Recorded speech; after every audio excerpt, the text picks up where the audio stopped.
Hello, আসসালামু আলাইকুম। এ হলো ইয়ানবু, দেখতে পাচ্ছেন।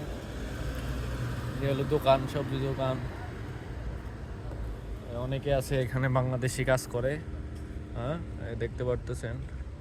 এখানে একজন ভাই বসে রয়েছে, মামু, আমার মামু ভাই। মামু কিছু বলবো যারা বিদেশ আসতেছেন তাদের সম্পর্কে। মামু কিছু বলেন। আর কি বলবো, বিদেশের যে পরিস্থিতি, হ্যাঁ, আসলে এমন একটা মজা, এই দেশে না আসলে মজাটা উপলব্ধি করা যায় না। হ্যাঁ, তো যারা আসবেন, আমরা যতই বলি না কেন, আসলে পয়দা নাই। এই দেশে আসার পরে এই দেশে যে ললিপপটা, এটা আসলে বুঝতে পারবেন। ললিপপের স্বাদটা কি আর কতক্ষণ মুখে রাখা যায়।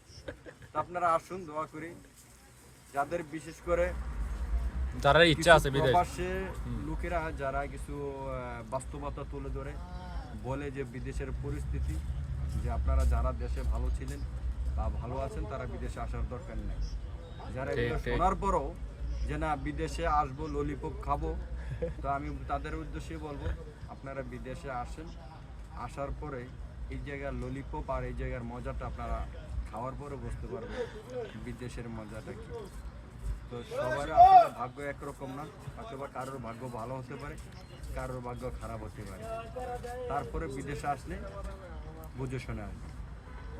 বিদেশের পরিস্থিতি এখন আগের মতন নাই, এখন পরিস্থিতি খুবই খারাপ, যা বলার বাইরে। হ্যাঁ, আপনারা আবার একটা প্রশ্ন করতে পারেন যে এত খারাপের মা যদি আপনারা মাস শেষে দিতে টাকা পাঠান, এটার জবাব আমরা আসলে দিতে পারবো না।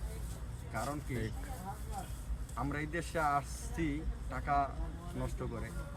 তো আমরা এই দেশে এমন একটা কিছু লোক আছে যে চুরি করে হইলেও চেষ্টা করে ফ্যামিলিকে দেওয়ার জন্য, কারণ দিন শেষে ফ্যামিলির চাই দিল টাকা।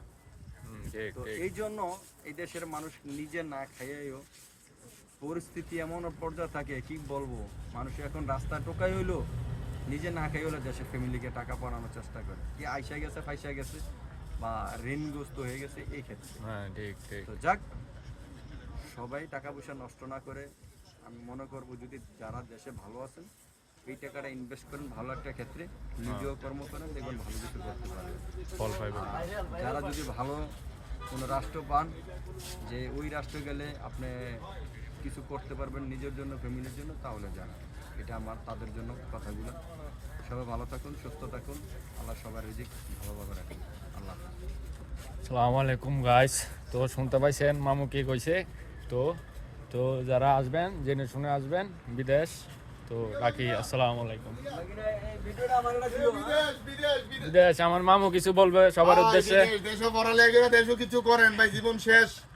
24 ঘন্টা থেকে 20 ঘন্টা ডিউটি করার লাগে, খানার টাইম নাই, ঘুমানোর টাইম নাই।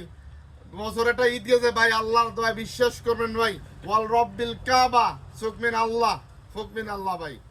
1 মিনিটে লেগে রেস্ট নেই ভাই, 1 সেকেন্ডে লেগে কোনো জায়গা ঘুরার কোনো সুযোগ নেই। ঈদের দিনও এই জায়গা বাংলাদেশে থাকতে 65,000 থেকে 63,000 ভ্রমণ করছি যখন পড়ালেখা করে কলেজে থাকতে।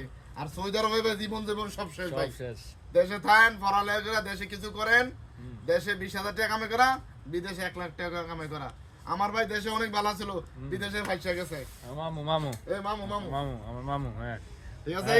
সবার একটা আলমু, নিজে উদ্যোক্তা হন, দেশে কিছু করেন, নিজে ব্যবসা প্রতিষ্ঠান তৈরি করেন, কিছু লোক নিয়ে কাজ করা, নিজে প্রতিষ্ঠিত হন, দেশে করেন, বিদেশ আইন না ভাই। জীবন শেষ শেষ শেষ। আর যেটা মোমবাতি ভাই, আমরা শুধু জ্বলি, আমরা জ্বলে নিজেরে জ্বলে শেষ করে দেই। পরিবার 14 গোষ্ঠী আত্মীয় স্বজন বালা থাকে, কিন্তু আমরা শেষ। আমরা জীবন শেষ, আনন্দ ভর্তি সব শেষ। আর এখন আমার স্বাস্থ্য ভাই এই বয়সে আইছে, জীবন শেষ, জীবন শেষ। খুব কষ্ট এই দোকানের কাজ, সবজি দোকানের কাজ। আপনারা দেখতে পাচ্ছেন এই মামু একটু আগে এগুলো উঠেছে, এই পেঁয়াজ হইতে এই মালামাল দেখতে পারতেছেন। এই কষ্ট 24 ঘন্টা 20 কেজির মাল মামু একা কান্দে লইয়া তুলছে মালগুলা, অনেক কষ্ট। ওই আরেকজন আছে নাজমুল, এদিকে না, এগুলো মাল দিতেছে যারা। এই হলো আমাদের নাজমুল, হ্যাঁ ও আইছে, দেখতে পারতেছেন। মামু, আমার মামু আছে, মামু কিছু কব বিদেশিদের উদ্দেশ্যে যারা আইবো। হ্যাঁ, দেখেন এই নতুন করে বাগিনা আইছিনি, দেখেন খুব কষ্টতে আছে বাগিনা। এখন কিটা করব, আর মামুর ভিডিও মানে আর কি করব, এখন ভিডিও বানিয়ে ছাড়বো আর কি। ঠিক। হ্যাঁ, দেখতে পারতেছেন গাইস, এই হলো এই দেশের অবস্থা। হ্যাঁ, তো রাখলাম, সবাই ভালো থাকবেন, আসসালামু আলাইকুম।